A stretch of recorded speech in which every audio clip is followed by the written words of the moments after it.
Hello, can you hear us? Okay. Hello?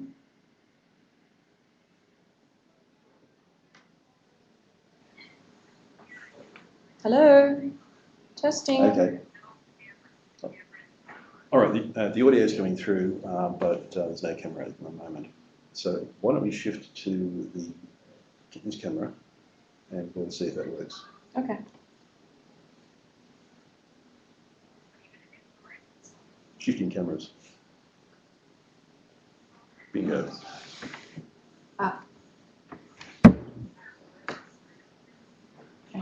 So we might have to just pass.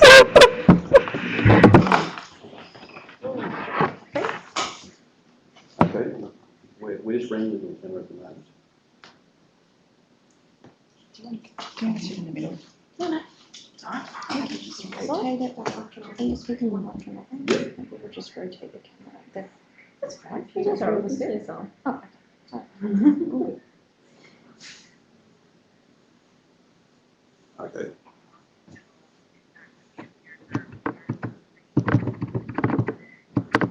No problems.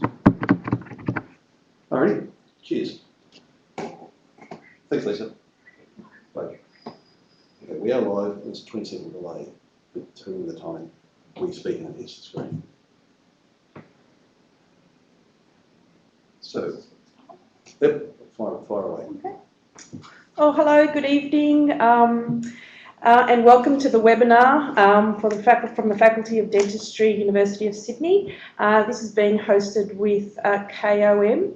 I need to apologise for any background noise. We've got a bit of construction work happening outside, so I hope it's not too disruptive. Just want to introduce the people here today.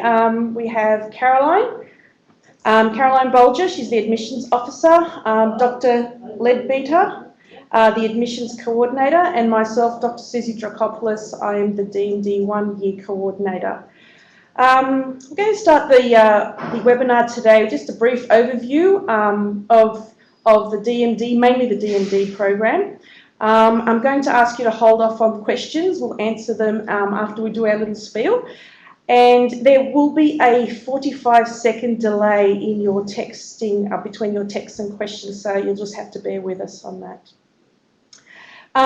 Just to let you know about KOM, if you did want to contact them, there's a toll-free number, 1-877-318-8203, or email info@komconsultants.com. Okay, so Faculty of Dentistry is probably one of the oldest dental schools in the country. Well, you've probably heard about us. But let me talk about the program itself. Currently, the DMD program is a 4-year program, and the first year is very heavily dependent on basic sciences. But the difference between our program and others is that you also have the practical and clinical skills immediately in the first year. And in fact, you get to see your first patients in the second half of second year, but you do actually get to work on each other in the first year. So that's some of the differences there.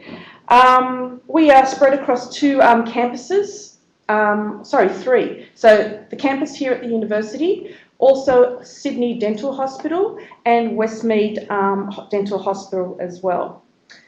And workload, I suppose you are looking at a 40-week hour workload, where there is, that's the average, I suppose, average workload for a student. It's quite intense.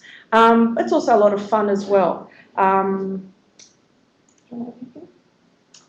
About the program, yeah. I guess the first and second years, as Dr. Dracopoulos mentioned, you can expect to be learning basic and clinical sciences, as well as practical skills in tooth conservation, endodontics, periodontics, prosthodontics, and then there's a shift in years 3 and 4 of the program. Well, I guess it's sort of the second half of second year now, in years 3 and 4, where you have a lot of your own patients, and most of your time is devoted to patient care. we can run through the admissions Yeah. criteria. Okay, I'll just briefly go through the admissions overview. So the admissions, there's basically 5 admissions criteria for entry onto the programme. Firstly, your basic is you must have a bachelor's degree with a GPA, is the minimum GPA for Canadian students is 2.7 out of 4. And within your degree as well, you would need to have a knowledge of the component, the biology component. And so whether you have done a science degree, you would have covered the main biology components. If you haven't done a science background degree, maybe you've done a business or an arts degree, you would need to have covered a biology unit of study covering some maybe cell biology. But there is, all the information is on our website, and there is a 2015 admissions guide that will be published in the next week, so you can refer to that for further information. Also, along with the biology prerequisites, you will have to sit the admissions test. And the admissions test for Canadian students would be the CDAT.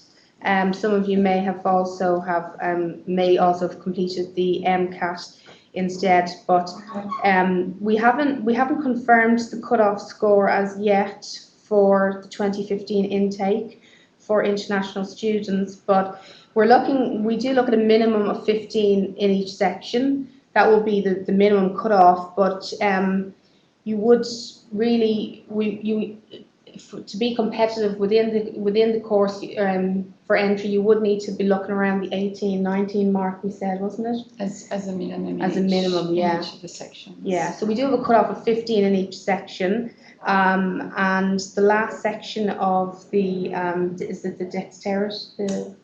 That's right. We don't include the manual dexterity test results when we're looking at your admission test. Okay. And we also do accept the US DAT scores if you sat that. Yes. Yeah. Then, if you are successful in your GAMSAT and your GPA, then you would be it will be shortlisted then, and then we go into the interview stage. And the interviews will be held via Skype, and they'll be held over a number of weeks, and then again the list will be shortlisted as well. So they're called the MMI interviews, but because you would probably be having them online, they're just a various of scenario questions, and you can read up more on that as well on our website. So we've also got the English language requirements as well. So the language requirement for the DMD is the IELTS overall score of 7. And again, there's further information on our website. Just to give you an idea of the timeline for applications, we're looking to open our applications to mid to late April. Mm-hmm. And then usually around the first week or so of July is when the applications close. And then we're looking to do the interviews in the July-August period. That's of course for admission in 2015. And then generally the offers will be all going out in September. We do, however, depending on the acceptances and declines, some people might accept an offer and then decline later. So we do actually make offers, sometimes even right up until early to mid-December would be the latest time that we make offers. So even though we make the first round in that September time, or actually August, September, then we do actually make some more offers towards the end of the year. And basically, if there, we will be publishing this guide. So over the next week, you can just refer to our website. So it's www.sydney.edu.au/dentistry. And if you just go to our courses page, and you can just download the admissions guide there. So applications will, as Delise mentioned, they will be opening in April. So I think if anybody has any questions regards to the admissions process, you can fire away. How many seats available? Are there any Canadians at Sydney Dentistry, and are they transferring back to Canada? Yes, we have. Repeat the question, sorry. Okay, Okay, so the question is, how many seats are available, and are there any Canadians at Sydney Dentistry, and do they transfer back to Canada, I suppose? Okay, so at the moment we have 45. Yeah. 45 Canadian, well, 45 international students, majority of them being Canadian. I'd say probably 44 of them are Canadian. They are.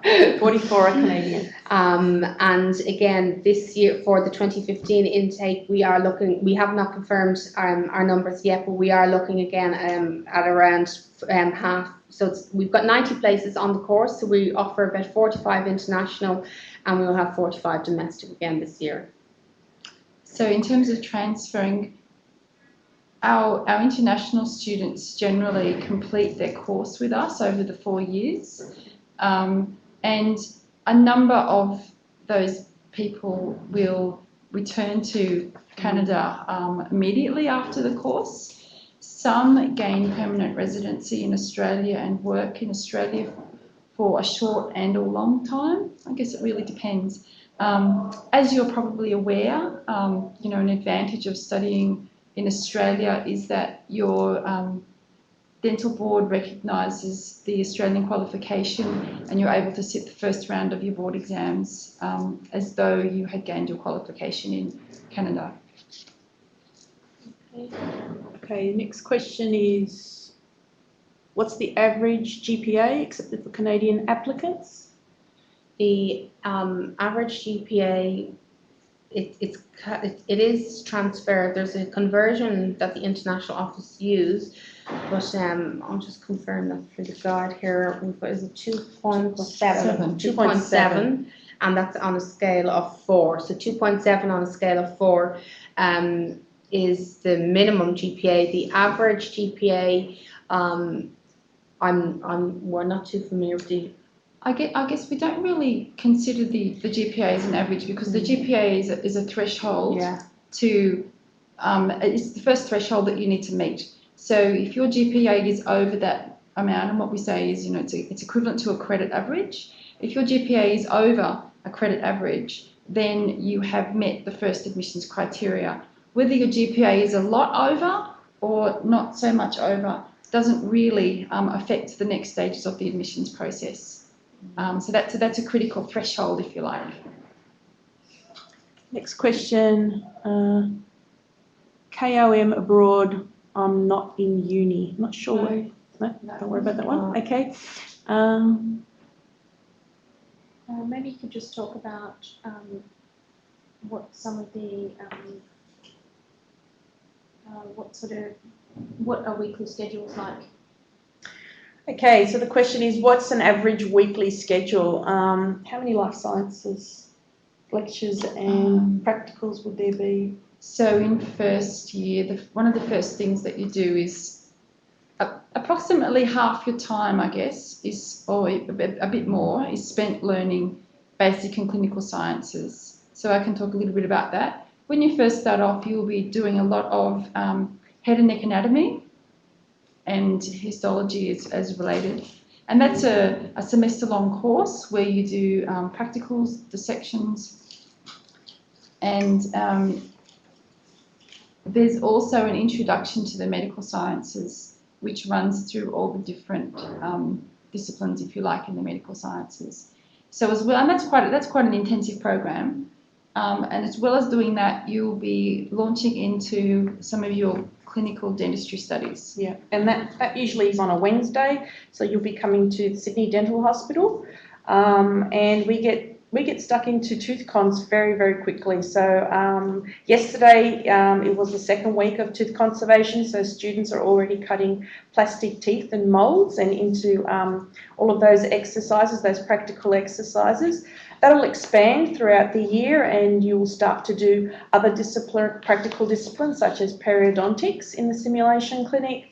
Also expanding into the clinic where you're working on each other and learning how to examine a patient and collect data from a patient, I suppose. Later on, you will also do some work in the laboratory, in the prosthodontics laboratory, where you will learn about dentures and how to construct a denture from impressions to the whole way through to construction. So that's done within the laboratory. And then I suppose all of those practical subjects are expanded on in second year. Another feature of our program is that you actually get to do the endodontics practical simulation component, and that's in the second half of first year, which is very different to other programs and already into quite complex rotary and all sorts of instrumentation. It's quite advanced, so that the students really enjoy that part as well. Not sure about what other practical. What are the schedules? So the other practicals that you do are related to the basic and clinical sciences On campus. There's labs on the main campus. Any other questions? Does the program run 12 months per year, or do students get breaks between semesters? We have a fairly full-on program, and it is quite a long program. It does start from February and goes all the way through to almost December. Yeah. Mid-December. There are a couple of breaks in between. There's a 2-week break, I think, mid-semester in first semester. Then there's a break, a STUVAC break before assessment. Study vacation, sorry. And then you have second semester, and there might be another break there as well. But generally, we don't have the average amount of breaks that a student from another faculty does, because of the fact that we're working in public hospitals and we have to service patients. So quite often you'll find that we do have a longer semester. So there are two, I guess, main student breaks, if you like. There's one in July, that's 2 weeks. And there's a longer one in December, January. Yeah. Is our longest one. Yeah, so you find most of our students would go home for Christmas. The July break is only 2 weeks. Most of our students would tend not to go home then. But definitely, as long as you have completed all of your assessments, usually they're in November, so you could have completed them by the end of November. If you don't, and there's remediation or you have to repeat anything, that would be in September and early January. December. Yeah. Sorry, December, early January. But you'll find if everything goes well, you'll be able to book flights and head home then early December. And we usually give you a lot of information on the curriculum map, which is available to students from almost day one. So you'll know about all those dates, and hopefully you'll be planning all your events around those dates. There's one there. When calculating GPA, do you consider all university grades or last 2 to 3 years? Well, being the GPA, you have to take into account the entirety of the bachelor's degree. So it would be 3 years. So that's how you calculate the grade point average. So it would be the entire degree. Is the campus in the Sydney CBD? Yes, it is. Or very close to it. The hospital, the Sydney Dental Hospital, which is the one that you'll be working in the first couple of years, it's a train station away, so it's about 20 minutes at most. And Westmead Dental Hospital is, though, about an hour away, so you would have to have an hour train ride.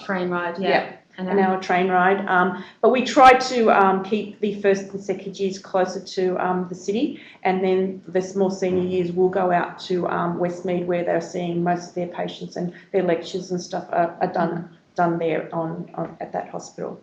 And some students, a number of students actually choose to live closer to Westmead in the senior years, just so that it's a bit more convenient for them to travel.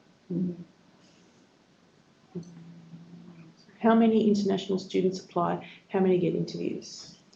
Okay, so international applicants, this year we had about 180 international applicants, and again, there's only 45 places. So in total, we do have around 300 plus 380, was it, applicants in total, and half of them were international and 45 got places. And in regards to interviews, I couldn't confirm the number of interviews that we held, but I can find that information out and I can pass that on. We held I think it was about 100 international interviews. Okay, so about 100. Can you talk about the interview process? So the interview process is conducted over Skype, and what happens is there's a number of questions, and the questions are usually based on a scenario or some sort of, I guess, talking point that enables you to discuss an issue, and often it's a bit of a difficult ethical sort of issue.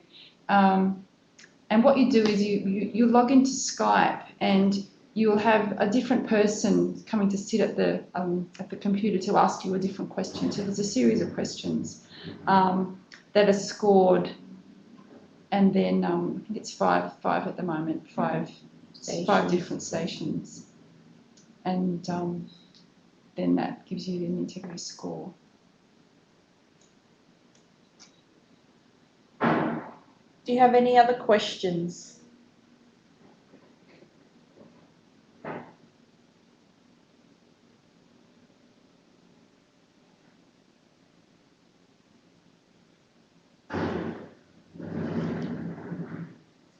Anything that you want to mention as a particular highlight? Just to fill in some time, I can just tell you a little bit about the current Canadian students that we have. There's quite a number of them, and they've built some very strong relationships, and they've got a bit of an association going. So they all get together, support each other, have barbecues together. It's really become, it's interesting. They're really nice people. We enjoy having them. We get used to their accents. And they're really a lot of fun and really have helped shape our faculty and our program.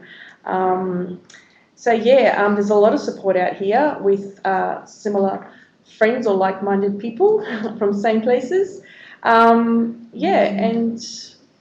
And in fact, some of our students even reconnect with some of their high school or bachelor's degree friends from Canada, sort of almost serendipitously coming across them, which is kind of nice. Yeah, and I think the Canadian students really do enjoy the Sydney lifestyle.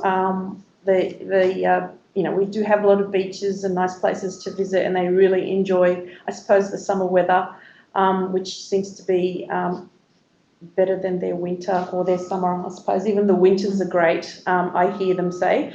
They really enjoy getting out around Sydney and making new friends, and really getting into the Sydney lifestyle and making contacts with the Sydney or domestic students, so to speak. So there's quite a bit of interaction, and I think they really do enjoy that. The dental students have an association which I guess organises, as well as social events, has quite a lot of sport that they organise both within their own association or within other faculties like the med school and things, and also between dental campuses, some of the other dental schools. So usually our international students really get involved in that, which is great. Yeah.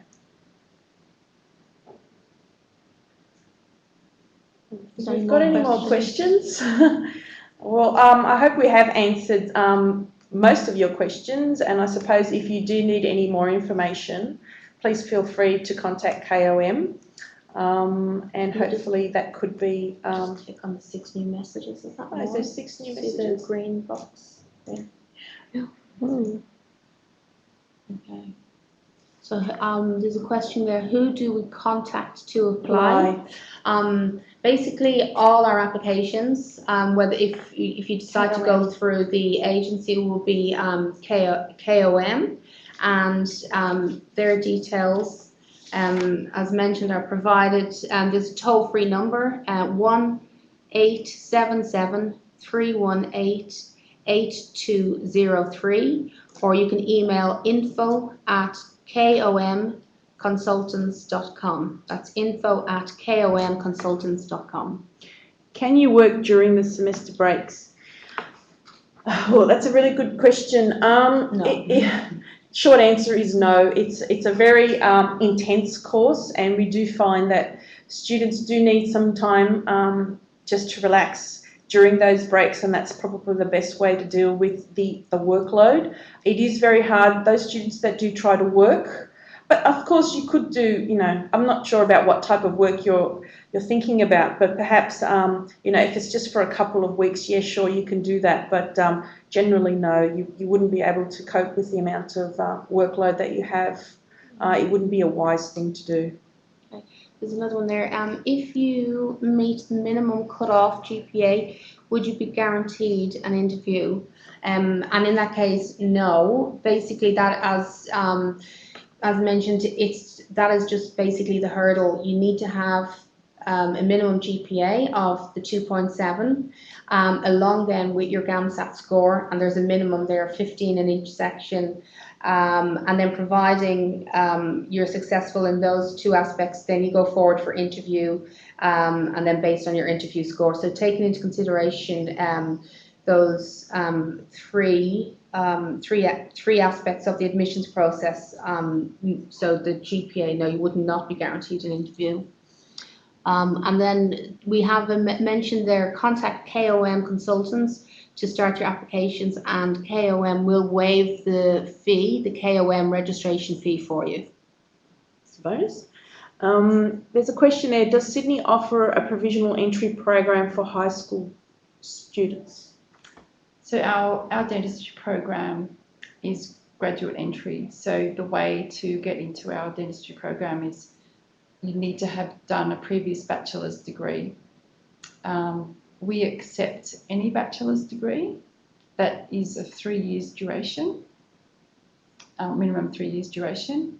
Some of our students have done oral health, dental hygiene, that type of bachelor's degree, and then go through this admissions process to gain entry into the dentistry program.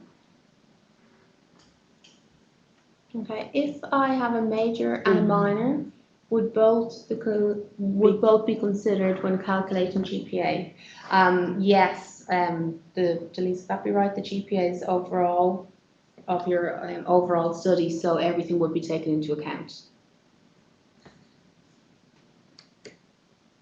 So 6 new messages.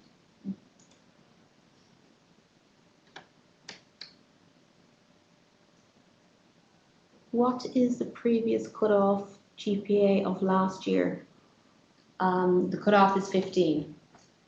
That's for the CDAP, for the admission test. Sorry, for the admissions test. So the GPA, it's a credit average in your bachelor's degree. If my degree is a 4-year degree, but I go for exchange in my 3rd year, how does the GPA calculation work? Sorry, if my degree is 4.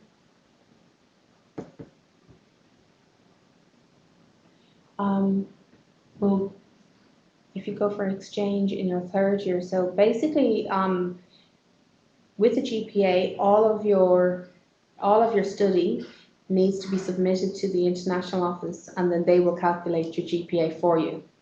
So basically, as long as you have maintained your credit average throughout your degree, then that's what's taken into account. We have one there.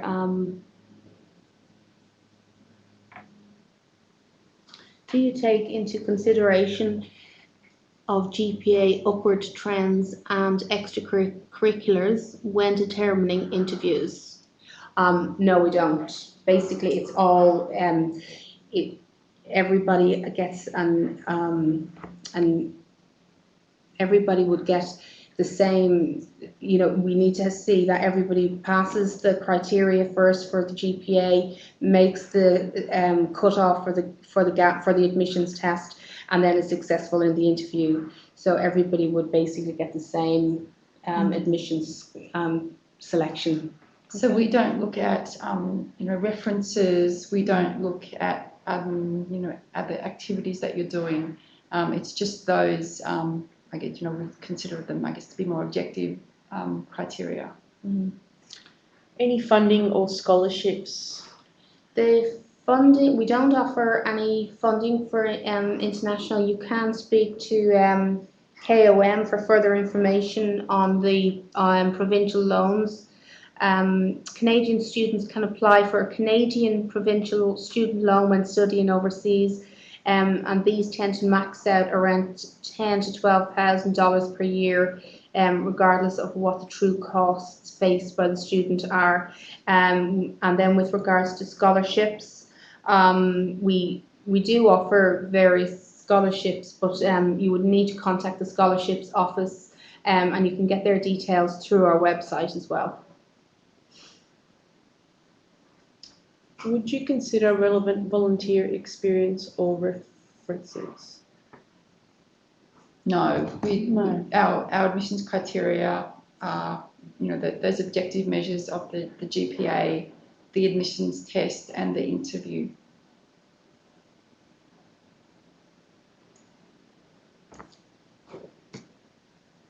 I think we've answered that one.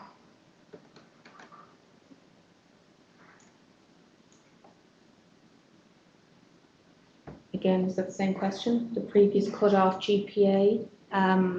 Again, the cut-off, as I said, it was 2.7 last year as well, and it remains 2.7 this year. As long as you get 2.7 and above, you would go forward then to the next stage, then which basically will look at your admission score, and then you'll go forward for the interview stage. But only letter grades will be shown on my transcript during my year for exchange. How does GPA calculation work? Does she get a transcript from the foreign university where she did an exchange? Well, as long as she knows she's maintained a credit average throughout her degree, the international office will calculate that for you. So they will be able. They have a table and they have a conversion. So you can just send that into our international office and they'll calculate it for you. Someone said thank you. You're welcome. For a GPA calculator, does an A equal 4 and B equal 3, C is less than 2, right? Do you know how that works? As I said, we don't look after the calculations for the GPA. Our international office does. So if you have any queries regarding your GPA calculation, you can direct that to our international office, and you can get their details on our website. So if you just go into our website and go into international students, and you'll be able to get their contact details there. Alternatively, you could contact the KOM, and they might be able to assist you there as well.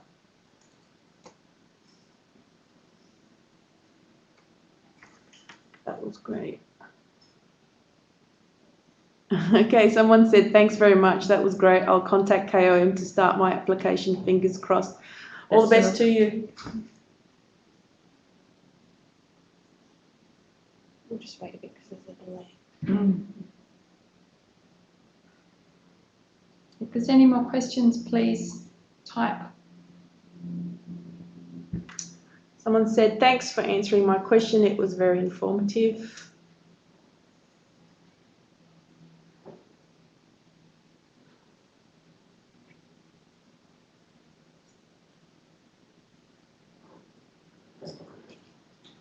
Okay, so if there's any other questions before we wrap this up. And again, if anybody does think of anything and they want to send have any questions, you can email me. Mine, it's Caroline, Caroline .Bolger, Bolger @sydney.edu.au. I think that's it for questions. So,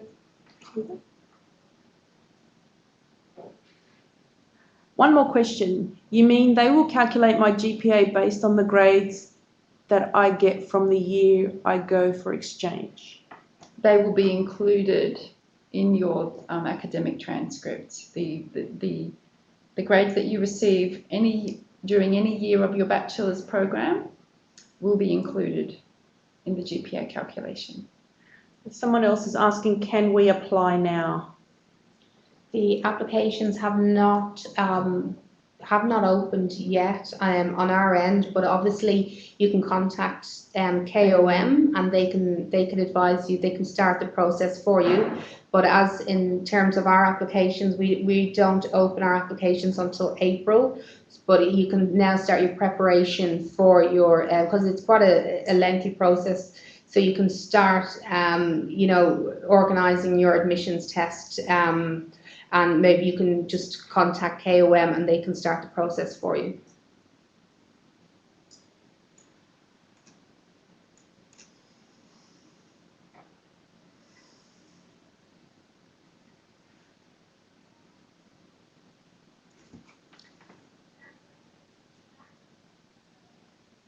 Yep, that's just someone from KOM saying to contact them and they can put you in touch. Great, I'm glad you found the information useful, and I'm sure KOM's got a few questions to answer for you as well. So thanks for listening and hopefully we'll see you soon.